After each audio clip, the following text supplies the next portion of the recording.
So, being the hopeless, newly converted, evangelized sun addict that I am, I'm outside, getting my steps in, getting my vitamin D in, and I pass some bros. These kids are like, I don't know how old. They weren't shaving yet. That's for sure. And this kid was like, "Oh, bro, how much you lift?" But like after I had walked away, like trying not to be heard, but also to be heard.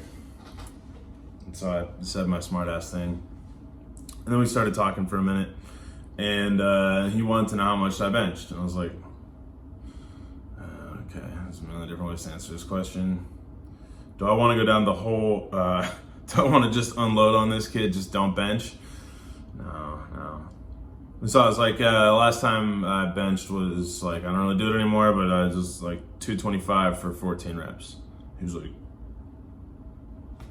I was like, all right, bro, how about you? He's like, 135 for 5. And to his credit, that's definitely more than his body weight. I remember, oh my God, in the early lifting days, I remember when I first got 215, that was at the end of my second summer, so going into sophomore year. I'd already unfatted myself, so I was building muscle. That was like really when the real love of the iron kicked in. And I hit 215 for 1 rep, and that was like for the rising sophomores, that was like one of the 3 strongest. It was like me, like Jake Wilson, and maybe like Devin Polera. Something like that. It's crazy how that entire day just comes right back to me crystal clear. The moment too.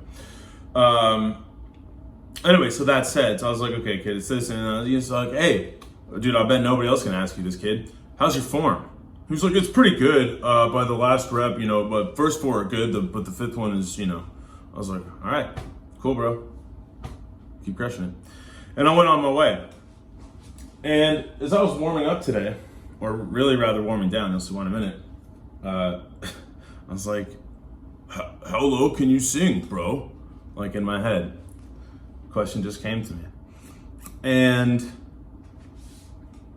how low you can sing actually, depending on what you call sing, I think it does matter, or it should matter, or it's worth at least considering.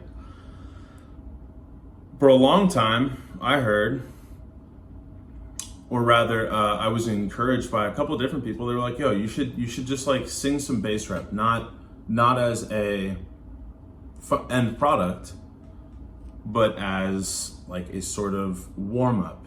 And when I say warm up, both singing wise, fitness wise, anything wise, it's not about like literally getting your body warm, literally getting your voice like feeling warm and loose up here.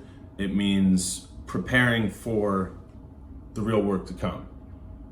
So, if it's deadlift day, you're hinging. You're waking up your glutes, waking up your hamstrings, turning on the muscles in your feet, getting your grip going, doing what's going to focus you to get the best result in the thing that's coming.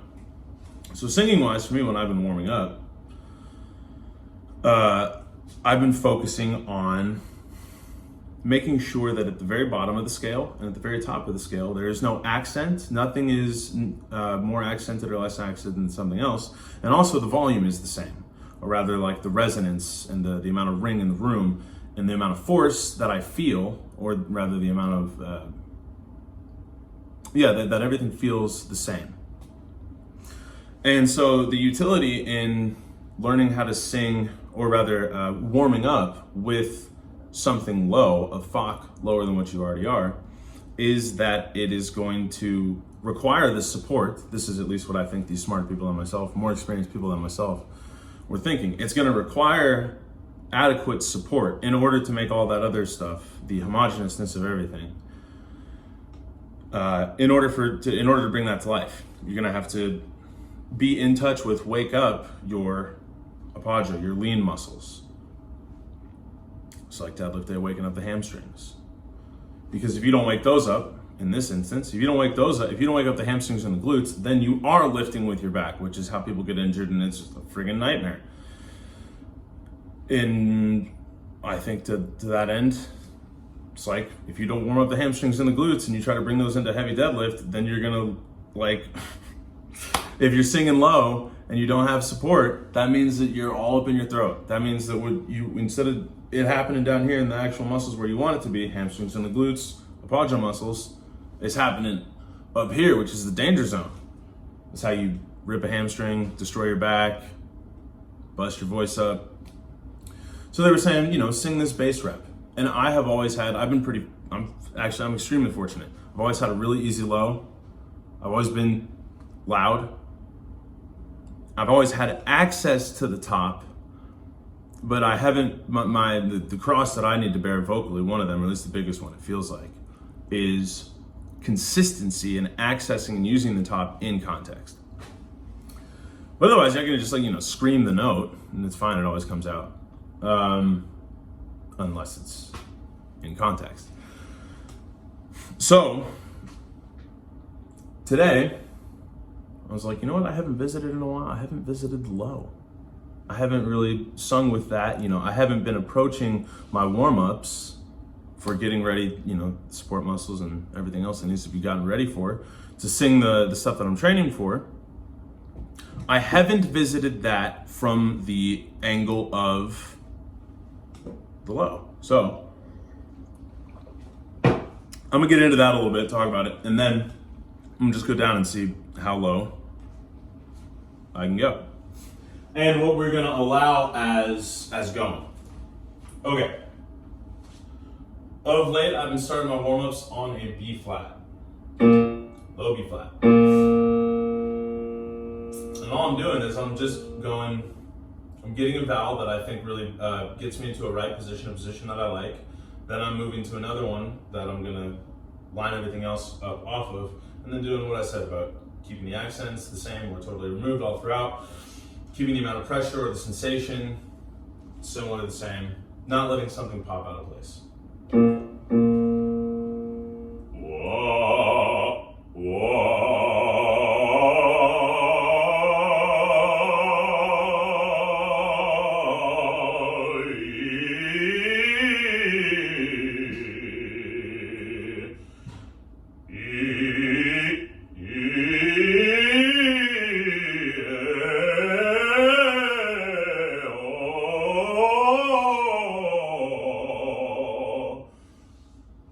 Okay, doing an okay job. So normally from there I would go up to about there, maybe there, so I'm topping out at a G or A flat. Today I started to go down and it started to feel good, but I realized in going down, on that 9-note scale from where I start, I at least get to a place on the very first time where I'm having to think about turn or tilt or going into the first passaggio, because if I start on this B flat, my top note is going to be a C, which is where that's got to start happening no matter what vowel I'm on, or at least has to be being considered.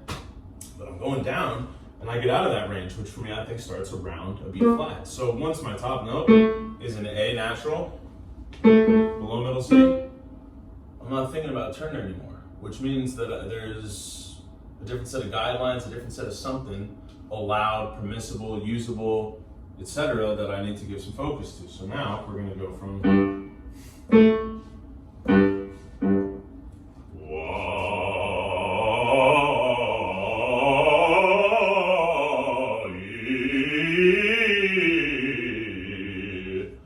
gassing a little bit at the top, but in tune.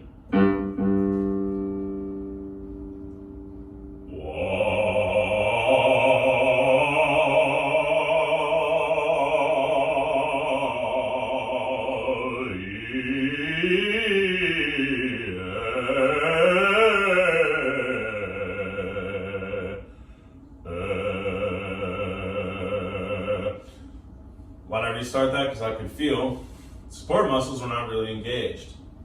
I'd gotten lazy, and the sound still comes out, but it just comes out because it switches to just being forced or shaken out. Not actually anatomically, literally what happens, but singing is, and I mean basically anything with the imagination is hugely images. So with that what you will. Let's go down.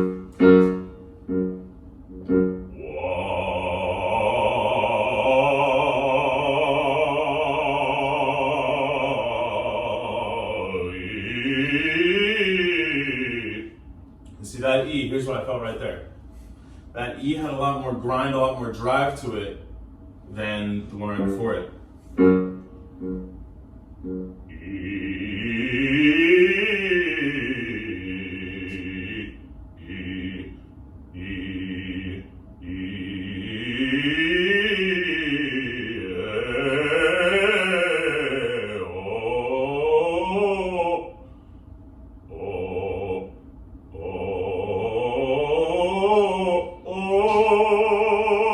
See? Just gotta let my tongue do what it wants to do instead of trying to control it. And then you get from just under the pitch to it.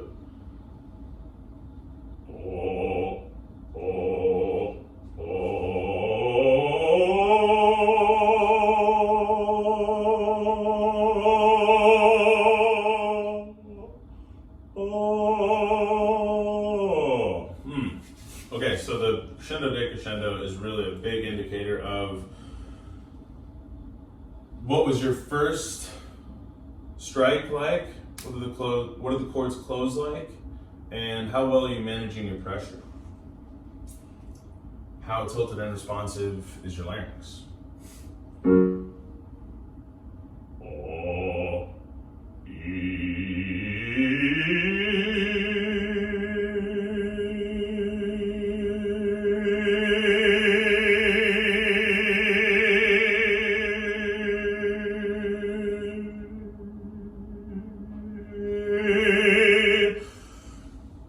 Not bad. Eventually, over time, you get a better sense of when you like really come off the voice or when you're still on it. Today, at least I'm feeling like I did a good job at keeping the tone and staying on the voice, or at least staying in the position where I could switch back between registers without even really myself totally picking it up. But again, that really required a lot of just focus. At least for me, the image is like, you know, I've got these support muscles engaged, but them just like constantly, just slowly pulling apart, never collapsing. Like a supportive, refreshing, like sort of cloud. Oh, like my, what my wife and I call a aromatizer. It might be the actual name for it. This guy. That's it. I'm going out, pulling out, just like that, supporting. All right. So, you know, that was not laughably low. F sharp.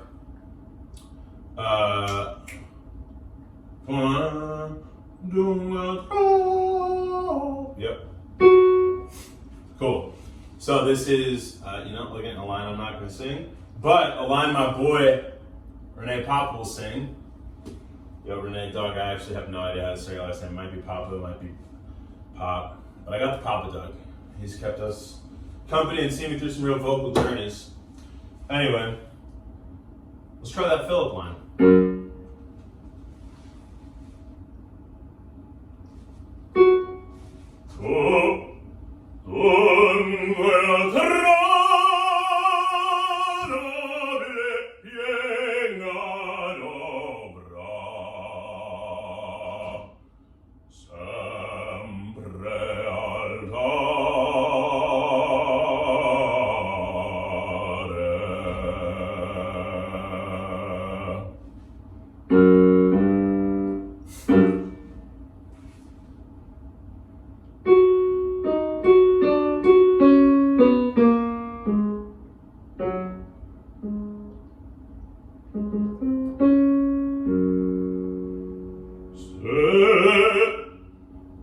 Fuck it.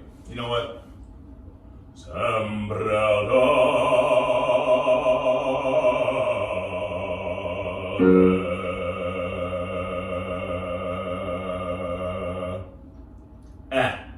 Okay, I would still call it singing. Got a little bit out of tune. A couple reasons, you know, I don't have that particular chord worked into my aural recall that well. And also there's nothing under me. So I sort of had a little bit guesswork in my inner ear in terms of where we're going. That said, let's go down.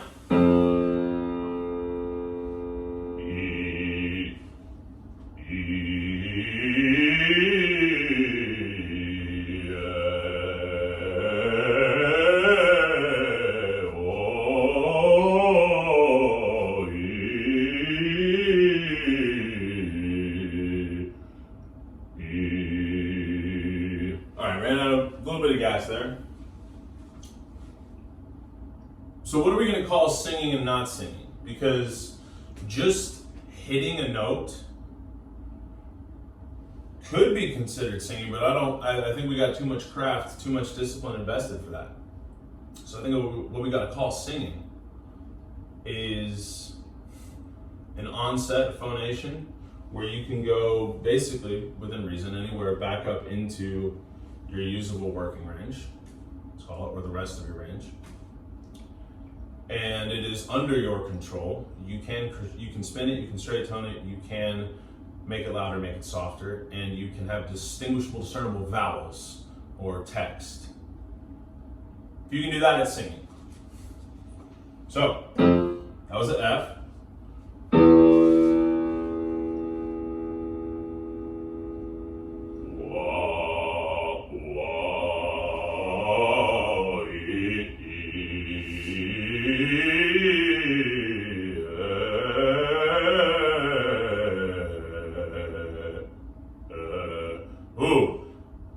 If I'm not careful, it peters out. But it's good, you know, at the start. I've only ever had to sing, I've actually sung an E on stage a couple of times. It was loud, just, you know, take a breath right before to time the phrase so that E is not coming at the end. Which sometimes feels good, but for me, I found it more reliable to well, I will undertake it. Wow, where did that start? Well,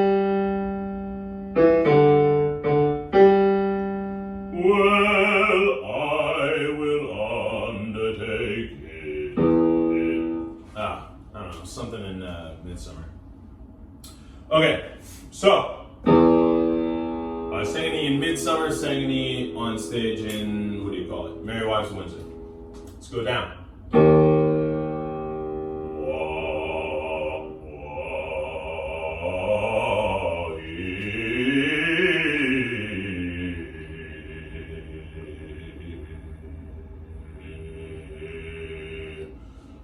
Okay, starting to cut a little bit close. If we were lifting, I would be at like RPE 8.5. Maybe 9. All right, the low D. It's kind of, I think it's probably like the high G. What the high G is to baritones, the low D is for basses.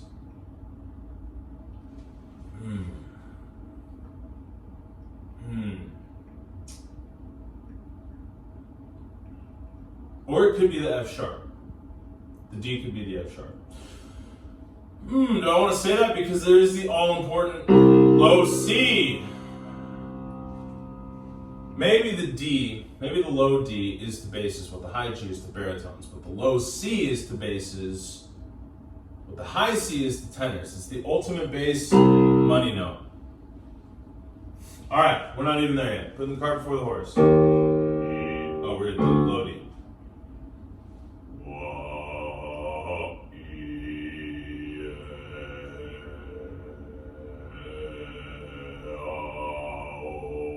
Okay, so we've got the loud, soft, vowel distinguishable.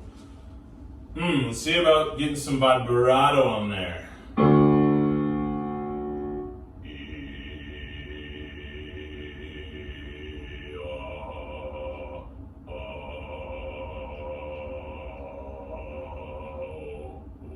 Oh, it's barely there. It's like a low, weak pulse.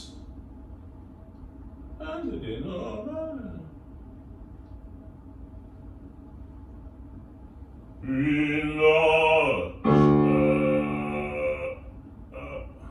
a Giovanni. Okay, going down. D flat.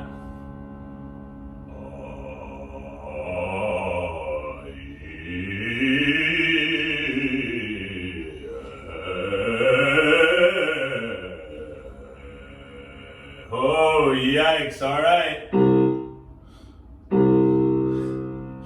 It's barely there. At this point, these are bounce reps. You know, that would not hold up in competition. I mean, singing competitions are so wild. Who knows what holds up there? As if it was weightlifting with strict objective standards. Okay.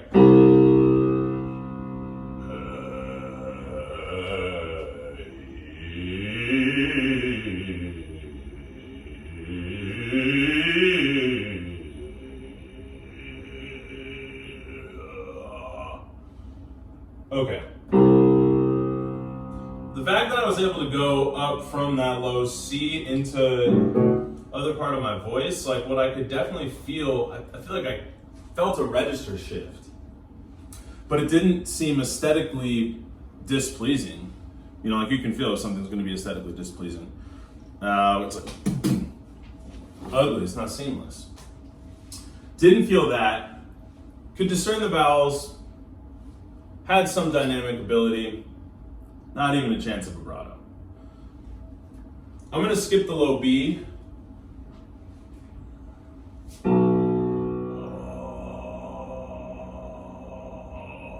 Or rather, we're just going to brush past it. And then we're going to end with the B flat because if you can make noise there, you are a most valued member of a choir that's going to sing, I don't know if I want to say this, my favorite piece of music of all time, Mahler 2.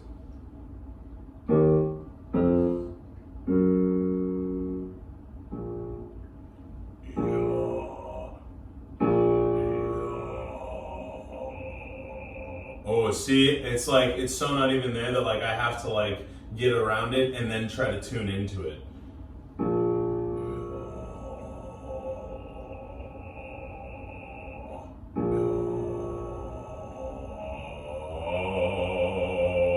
What it feels like to even barely get, because I'm at like a B flat and like 2/3, I'm like a little bit above it. I can hear I'm not totally on it.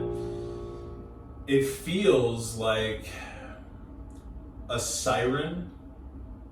Woo! It feels like that, but coming from the other way. It's just kind of crazy. But I feel like it brings the folds together in a really soft, gentle way. So maybe not how you want to bring them together in performance, but I would imagine that it's got some utility to try to train something in, to try to relax something, to try to counteract something else. Let's investigate.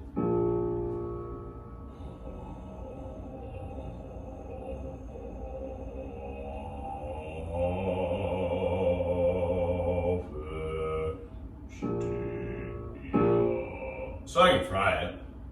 So anybody out there who needs an extra bass ringer for Mahler 2, I still know it.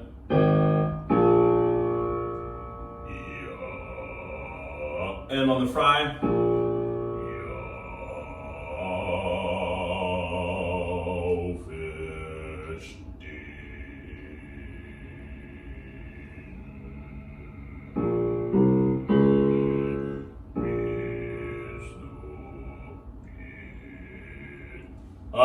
But you know what? Like 80 dudes croaking that out together, that will carry enough.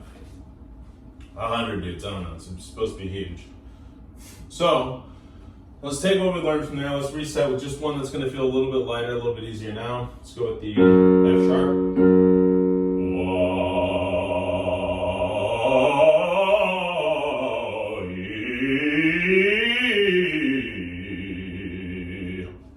Okay, that's like swinging a baseball bat with a donut on it and going back to the real thing. Wow, that feels now like I'm singing in my middle. It feels so easy. So, let's go back up to where I normally start.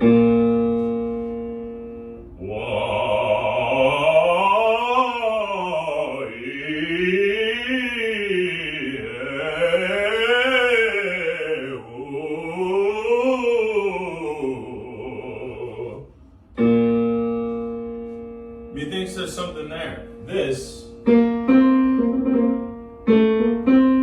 all felt a lot better. Sorry, be natural. Let's skip you again.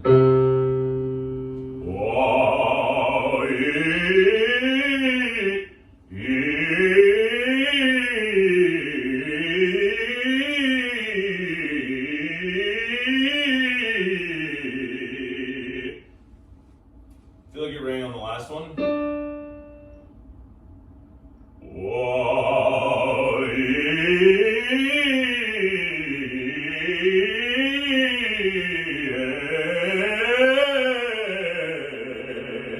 So here's what I noticed. I noticed that my voice it feels like I'm getting a better, cleaner onset. I feel like the folds are just more together right away after all that low work.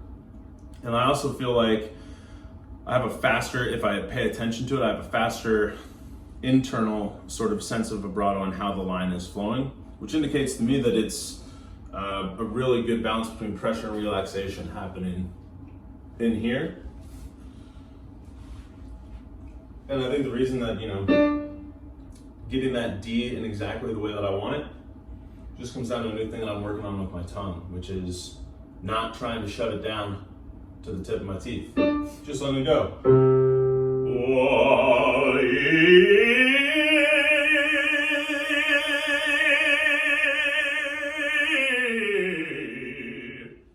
Feels free. All right, that's all I got for today.